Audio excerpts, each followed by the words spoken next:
Hello everyone, welcome back to UPSC by Prateek Saurabh. My name is Sanjana Issar Wadhwa. आज हम discuss करने जा रहे हैं एक recent and significant development in India's legislative process Waqf amendment bill 2025. तो पहली बात ये जानना ज़रूरी है कि वक्फ अमेंडमेंट बिल पास हो चुका है राज्यसभा में. हाँ जी, और फिर चैलेंज किया गया है सुप्रीम कोर्ट में. इस बिल का मेन कंसर्न है property rights, governance, administration of madrasas and broader ecosystem of education of the Muslims in India. लेकिन आइए जानते हैं कि वक्फ अमेंडमेंट बिल है क्या. उससे पहले समझते हैं कि वक्फ क्या होता है. वक्फ एक इस्लामिक एंडाउमेंट होता है that is rooted in Islamic laws and traditions, जहां कोई मुस्लिम अपनी प्रॉपर्टी या वेल्थ डेडिकेट करता है फॉर रिलीजियस और चैरिटेबल पर्पसेस, जिसमें बिल्डिंग्स आती हैं जैसे मस्जिद हो गए, स्कूल्स हो गए, हॉस्पिटल्स हो गए या और कोई पब्लिक इंस्टीट्यूशंस जो पब्लिक गुड के लिए असेट बेसिकली देना होता है. ये एक सेंचुरीज ओल्ड प्रैक्टिस है और इंडिया में वक्फ प्रॉपर्टीज काफ़ी सिग्निफिकेंट स्केल पर एग्जिस्ट करती हैं. The Waqf Amendment Bill 2025 aims to bring transparency and accountability in the functioning of Waqf boards. It seeks to digitize records, prevent illegal occupation of Waqf properties और dispute resolution mechanisms को streamline करने की कोशिश करता है. आइए समझते हैं कि इसके की important points क्या है. सबसे पहला आता है protection of heritage sites. Basically इसके अंदर हिस्टोरिकली सिग्निफिकेंट वक्फ प्रॉपर्टीज़ हैं, उनका कंजर्वेशन के बारे में बात करी गई है. उसके बाद आता है विमेन एम्पावरमेंट.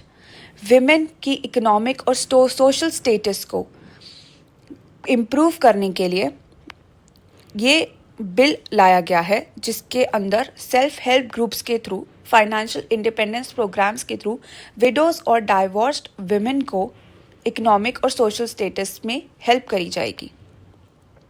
डिजिटाइजेशन, ताकि वक्फ प्रॉपर्टीज़ का बेटर रिकॉर्ड हो सके. Economic and social upliftment, revenue generation for welfare. Inclusive representation, different Muslim sects को inclusive representation of different Muslim sects जो इंक्लूड करे जाएंगे वक्फ डिसीजन मेकिंग प्रोसेस में. सबसे इंटरेस्टिंग बात, एक बिल जो है वो लॉ कैसे बनता है. चलिए इस प्रोसेस को एक सिंपल वे में समझते हैं. द फर्स्ट रीडिंग, बिल को इंट्रोड्यूस करने के लिए मोशन पास होता है. अगर बिल दूसरे हाउस से पास हुआ तो करंट हाउस के टेबल पर ले किया जाता है. इस स्टेज पर कोई डिस्कशन नहीं होता है. Second reading, general discussion on bill principles. Motions like bill be considered, refer to a select or joint committee or circulated for options, जिसके अंदर क्लॉज बाय क्लॉज कंसिडरेशन होता है बिल का. अगर बिल राज्यसभा से आया हो तो लोकसभा में टेबल पर ले किया जाता है, फिर सेम प्रोसेस फॉलो करा जाता है. उसके बाद आता है थर्ड रीडिंग, जिसका मतलब होता है discussion on the motion of the bill. इसमें फाइनल डिस्कशन होता है कि बिल बी पास्ड. पूरे बिल पर वोटिंग होती है. अगर पास हो जाए तो नेक्स्ट स्टेप होता है प्रेसिडेंट्स असेंट. ये सबसे ज़्यादा इम्पॉर्टेंट है. दोनों हाउसेस से पास होने के बाद बिल प्रेसिडेंट के पास जाता है. असेंट मिलते ही बिल बन जाता है, that is law of the land.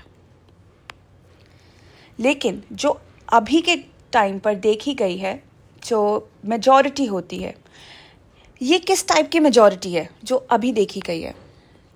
Lok Sabha में जब बिल पर वोटिंग हुई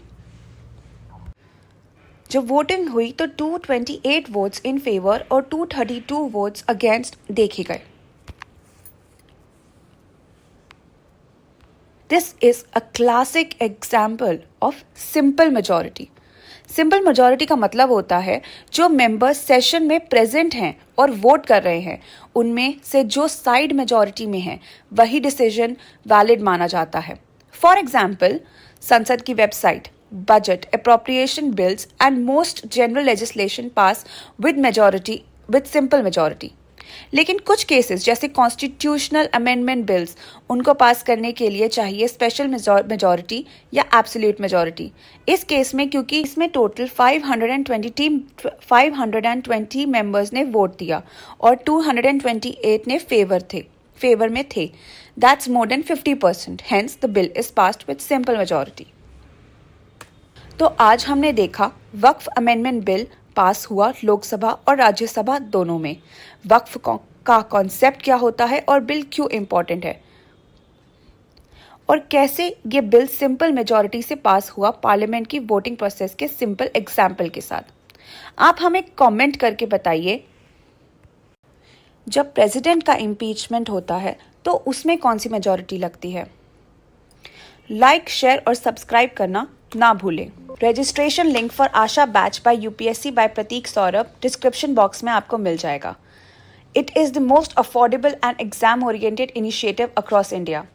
total lectures will be 100+ live videos. PDFs आपको प्रोवाइड कर दिए जाएंगे बेस्ड ऑन एवरी क्लास।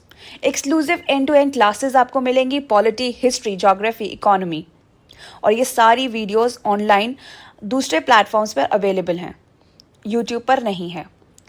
और तो प्लीज़ डिस्क्रिप्शन बॉक्स में रजिस्ट्रेशन लिंक चेक करिए for Asha batch by UPSC by Pratik Saurabh. Thank you so much.